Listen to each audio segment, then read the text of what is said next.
Tyler from Aspire Sports. Today's video, I'm going to give you some running backs that I believe are must draft running backs for the 2021 fantasy football season. So we have camp going on. We're able to see kind of who's taking the first team reps. We have some injuries, unfortunately. RIP Cam Akers season, baby. I was very disappointed, but there's some new running backs here that I'm going to talk about that I really like, especially where they're currently going, and just guys that I want on my team because at the end of the day, for fantasy football, we want good players, and these players are good players. So let's get into the video. The first player that I want to talk about is a player that will hold a soft spot in my heart because I traded for him his rookie season. He blew up against Dallas. He's a stud. He's somebody who over the past 2 years has finished inside the top 5 at the running back position in fantasy football. His quarterback just came back with the team recently. This offense is primed to be one of the best offenses in the league yet again. Who is the running back? That running back is none other than Aaron Jones.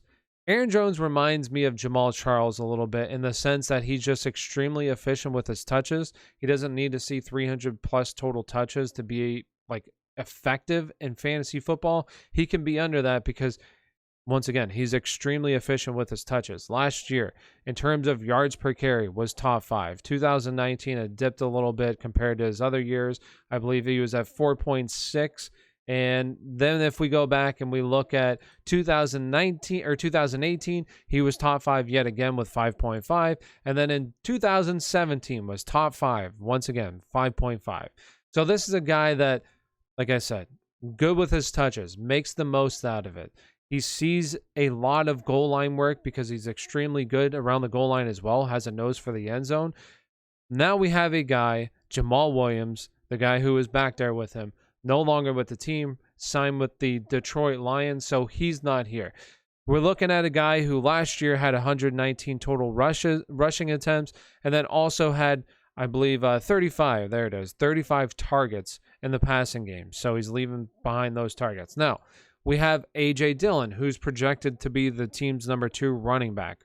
If we look at A.J. Dillon in college, we don't see a whole lot of receiving work from A.J. Dillon.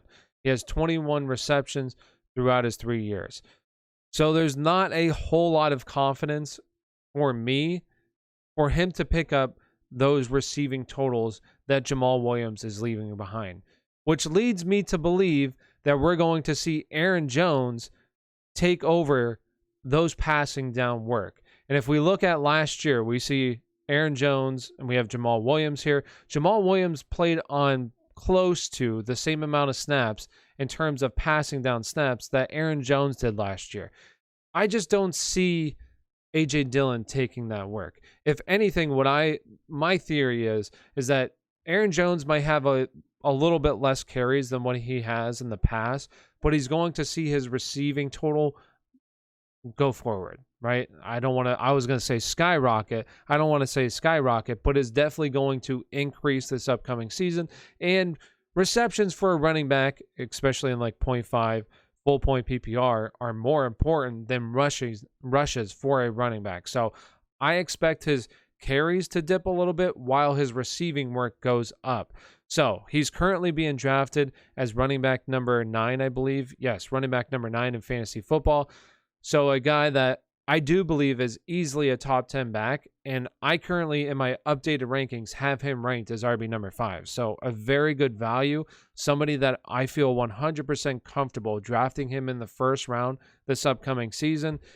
A guy that's been, like I said, very good around the red zone where maybe A.J. Dillon takes a little bit of that work, but I don't even think he takes that much because how good Aaron Jones is down there. So a guy that I would highly advise you to go out and get on your team because this is a guy that also, I don't want to say he can be RB number 1. It's going to take a little bit more work for him to be RB number 1, but to finish inside the top 3, which he's already done in his career, is well within the realm of possibilities for this upcoming season. So Aaron Jones, my first running back.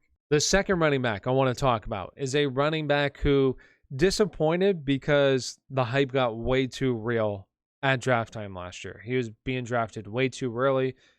Finished outside the top 20. He finishes like 21, 22. So outside the top 20, but extremely close. But for where he was drafted, it was a disappointment. And that person is Clyde Edwards-Helaire, CEH. You have Damian Williams last year, decides to opt out, clearing up the path for Clyde Edwards-Helaire, but doesn't live up to the hype. This upcoming season, you no longer have Damian Williams, and the team that signed Le'Veon Bell like halfway point in the season, he's no longer with the team as well. So it's Clyde and Darrell Williams. They did sign Jerick McKinnon. I'm not overly concerned about Jerick McKinnon. I mean, we saw him last year. His legs basically gave out halfway throughout the season, so I'm not concerned about Jerick McKinnon. If we look at last year, though, and I'm looking at running backs, this is 50% of 123 carries, okay, rushing attempts. So if we're looking at running backs who fit in this category, why I chose that is because you see a good sample size at this point. So weeks 1 through 6, all right? Weeks 1 through 6, where do we see Clyde coming in at amongst these running backs right now? So currently at this time, he's running back number 7 in terms of his offensive grade. If we look at rushing attempts, he's 3rd in rushing attempts. Yards per attempt, he's 8th, tied with Kareem Hunt, Chris Carson. We look at yards after contact, he's 9th. What about missed tacklers? He's top 3, so he's 2nd in this category with Kareem Hunt. Targets, he's 5th in targets right now, tied with Aaron Jones. So why isn't he producing the fantasy points that we wanted him to at this point?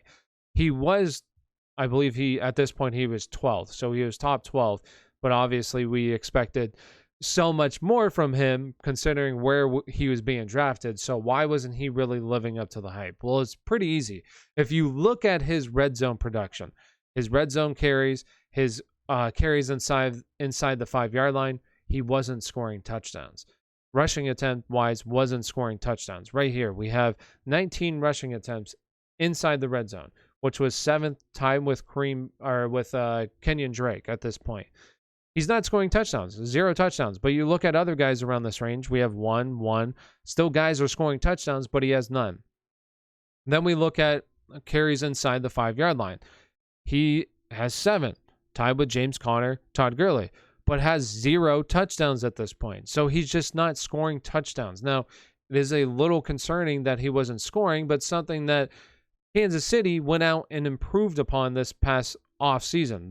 They signed Joe Thuney, a guard from, I believe he's from New England.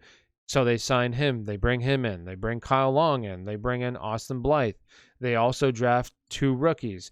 You have them draft Creed Humphrey, a center. And then also later in the draft, in the 6th round, they draft an offensive lineman in Trey Smith. So they're making attempts, obviously, to protect Patrick Mahomes, because they got absolutely crushed in the Super Bowl in terms of pass pro, but also to make this running game better, to open up holes. So it all goes hand in hand. I am firmly in belief that Clyde Edwards-Helaire this upcoming season can be a top 10 back in fantasy football. He's currently being drafted as running back number 16 in fantasy. So this is a guy that was a 1st-round draft pick by the Kansas City Chiefs. In offense, one of the best offenses, if not the best offense in the NFL, with the league's best quarterback, an extremely explosive offense that Andy Reid has already came out and said that they need to get him more involved, especially in the short passing game. So Clyde Edwards-Helaire should be drafted. If he's being drafted in the 3rd round this upcoming season, he is moving up a little bit in drafts, but if he's being drafted in the 3rd round, if he's there in the 3rd round, absolutely take Clyde.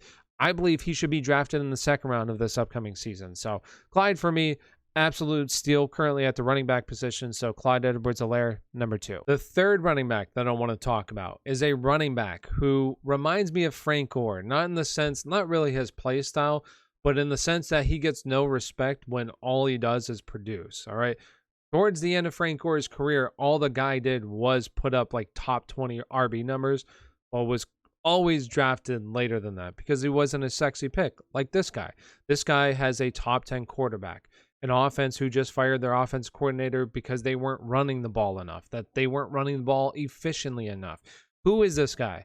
This guy is none other than Chris Carson. So like I said, it might be a little bit tough to get these top 3 guys, but you can easily do it, especially if you have like a later round draft pick, where I've seen Chris Carson go in drafts, like sometimes the 4th round, late in the 3rd round is where he's going. So you could get Aaron Jones, Clyde, and Chris Carson. So these are Chris Carson right now plays on obviously the Seattle Seahawks where he did his rookie season. And if we go back and look at his rookie season, all right, I believe he played the first 3 games of the season. I think he got hurt week 4 against the Colts. I believe that's who the team was that they were playing that week. But so he gets hurt that week. Before that, though, first 3 weeks of the season as a rookie running back is 24th in score in fantasy points. All right. So 24th. Then we go and look at the next season. Where does he end up scoring in 2000? And I believe this, 2018? 2018. So where does he score in 2018? He scores 14th. He's 14th at the running back position, even though he misses 2 games. Then we go and look at 2010. Or not 2010, 2019, where he's top 10 in fantasy, even though he misses a game. So his top 10 at the running back position, scoring top 10. Then we look at last year. Last year, he is 18th. That's despite missing 4 games last season. So despite missing 4 games and not even playing all the snaps for this team, he still finishes inside the top 20 at the running back position. Like I said, all the dude does is produce. And now you get Pete Carroll in the offseason said we have to run the ball better. Not even run the ball better, run it more. Run it more is what he said. So, yes, they're still going to let Russ pass the ball. Not nearly as much as what they were doing last year. I think that they're going to try to get to be like obviously more of a balanced running attack. They're still going to pass the ball, but this is a team that's going to get Chris Carson going. Sure, Chris Carson's probably going to miss a couple of games. He might miss 3 games this upcoming season. But as we saw last year, missed 4 games, still finishes as a top 20 back. He will still get it done for you on a per game basis. Somebody that's being drafted as RB number 20 that I have ranked as RB number 15 this upcoming season. So somebody that will easily outproduce where he's currently being drafted. So draft Chris Carson. Don't be one of the people that you're undervaluing him like everybody else does every single year. Somebody that's not a sexy pick, but somebody that produces year in and year out. So Chris Carson, number 3. The 4th running back that I want to talk about is a guy who is attached to a team that there's this stigma around, that you don't draft players from this team because they're awful. Thanks to the head coach, the previous head coach there, that was absolutely terrible. He was awful. Okay, now you got this team. They have a new head coach. They have a new, just basically new team. Really, they got rid of majority of everybody that was with the team the past couple of years. It's a brand new coaching staff, a brand new team, a brand new system. But this players are attached to the stigma from last year. Who is this player? If you can't guess the team, at least the team is the New York Jets, and the player is Michael Carter. Michael Carter is somebody, he's currently a rookie that I do believe there's a lot of potential, especially on a New York Jets team that, as I said, there's a stigma attached to him where people don't believe that New York Jets players can be good because of Adam Gase. But I do believe with the new system, the new head coaching staff in here, that this team is going to be a much better team than what they were last year and a much better team for the future. Now, I do want to say real quick, he did open camp as a starter. Before I get into all the other stuff I want to talk about with Michael Carter, he did open the camp as the starter, but also, okay, this can definitely change because yesterday was Zach Wilson's first day with the team, the first practice, and one of the beat reporters said he looked terrible. To just be blunt, it was awful. So hopefully it was his first practice and it gets better, because if it doesn't and he still looks bad by next month, then yeah, I'm going to change this. But I do expect him to get better, obviously. He was drafted 2nd overall. So I expect him to get better. And as he gets better, then sure, I really like Michael Carter this upcoming season. But if he doesn't, I just want to put a little disclaimer here that I can change this, okay? I can change it. So let's watch out for what Zach Wilson is doing during camp. But let's look at Michael Carter in college. So currently you see here a bunch of stats. I'm looking at 50% of rushing attempts of 280. Okay. That gives you a large sample size to look at. So it's not like these little fluky guys that get up here. No, this is a large sample size. So you're going to see much better numbers, much reliable numbers. So we're going to look at elusive rating. And really, if you look at all the top categories, breaking down a running back and looking at like the stats that are important for a college running back, like yards per carry, he's basically top in all of them. He's top 5, top 10 in all of them. So yards per carry first, we have elusive rating. He's top 5. And then you have, let's look at breakaway percentage. He's also right there, number 1. You have missed tackles. He's 6. You have yards after contact. He's 5th. So basically doing everything that you want from a college running back. His offensive grade is also, where's he at right here? Michael Carter, right there, number 3. And then we look at another important thing is his receiving, where receiving, he's one of the top, if not the top in the class in terms of receiving ability. So you have Travis Etienne. Everybody loves Travis Etienne, but you also have a guy who proved last year that he can also be a solid pass catcher out of the backfield. So what does this mean for this upcoming season? All right. This upcoming season, you have an offensive coordinator with Mike LaFleur that is coming from San Francisco, and you have a team that's probably going to, I'd imagine, run basically the same offense, close to the same offense that San Francisco does. A run outside row or zone. We have a zone running scheme offense that this team is most likely to implement, that I've seen beat reporters say that they're going to use. So if we look at Michael Carter in terms of draft, where he was drafted, what was being said, he's a very good fit for an outside zone scheme team, which the New York Jets that's what they project to be. They project to be a zone running scheme team, a team that, much like San Francisco, is going to be very good in terms of running back production. For a guy that Michael Carter, I believe, is going to be a good NFL running back, and also a guy that's going to be basically their main pass catching back. I believe he should be their pass catching specialist, a guy that could possibly be a 3-down back in the NFL this upcoming season. So I believe he's being drafted a little bit too low. I'd like him more late 20s right now.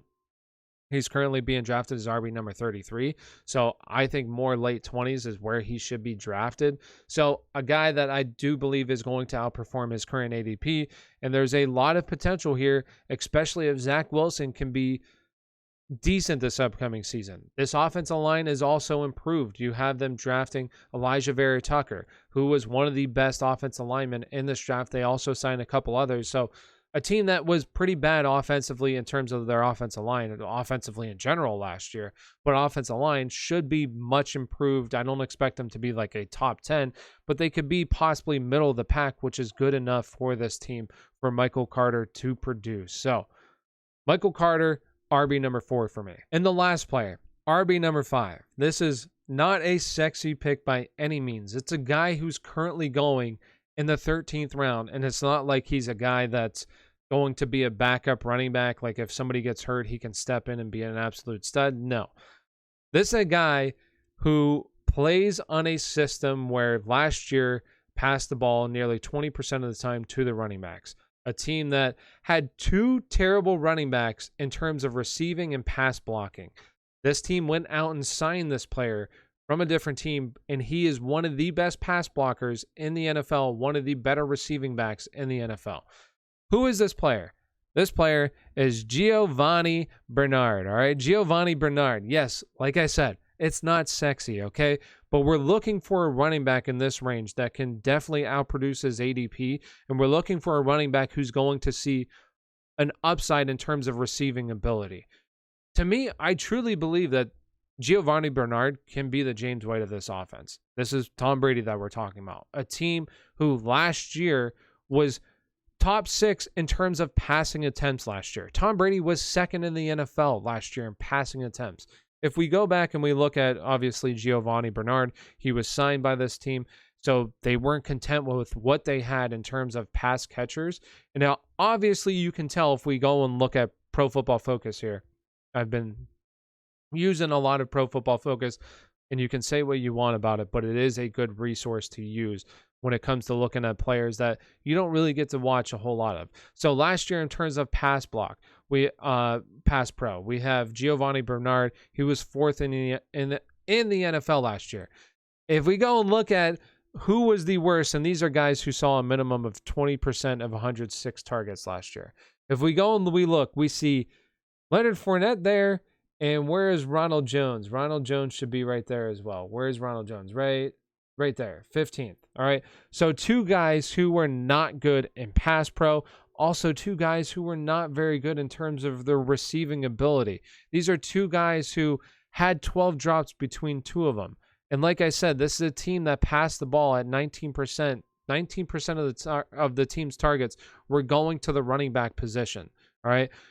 So I do believe that Giovanni Bernard steps in here. He is their pass catching specialist. He's the best pass pro that they have. So that's going to earn Tom Brady's trust and want him to have Gio out there with him. Also a guy that doesn't really drop the ball, has a much lower drop rate than those other two guys that were in the top 10 in terms of drop rate by running backs last year. They had a lot of drops. So a guy that's going to earn Brady's trust is a seasoned vet, is good at pass pro. I believe he's going to go in there, and I believe that he can see easily 10% of those running back targets from last year. 10%. I believe that number can only go up. So we're looking at a guy that could possibly see about 70 targets last year that's being drafted in round 13. How many guys in round 13 can see that other than the starter in front of them getting hurt? Obviously, he doesn't have that potential, that ceiling that those other guys do, but he offers a lot in terms of week-to-week production. A guy that I do believe will easily outperform his ADP and can be very good if he's used in that James White type of role. Now, I get it. This offense isn't New England, but it's still an offense that passes the ball a lot and has Tom Brady, who's going to call some of the shots with Bruce Arians. A team that, yes, they have a lot of pass catchers on this offense, but I do believe Giovanni is going to have his role as a pass-catching specialist on this offense for a team, like I said, that passed the ball a shit ton. So Gio is the last person I want to talk about. So there's all the running backs. There's 5 guys that I really think are must-drafts this upcoming season that are going to be very good for your team and can help you win a championship this upcoming season. Now, obviously, there's a lot more that goes into it. One of these guys can get hurt. It's the unfortunate thing of football that a guy looks really great and is playing great and then gets hurt. It happens, right? Christian McCaffrey last year was probably going to be RB number 1, gets hurt. Happens every single year. So we want to draft guys that later in the draft, especially that have receiving potential. So with that being said, thank you for watching. I hope you guys enjoy the video. Like and subscribe if you enjoy this content. Have a great day.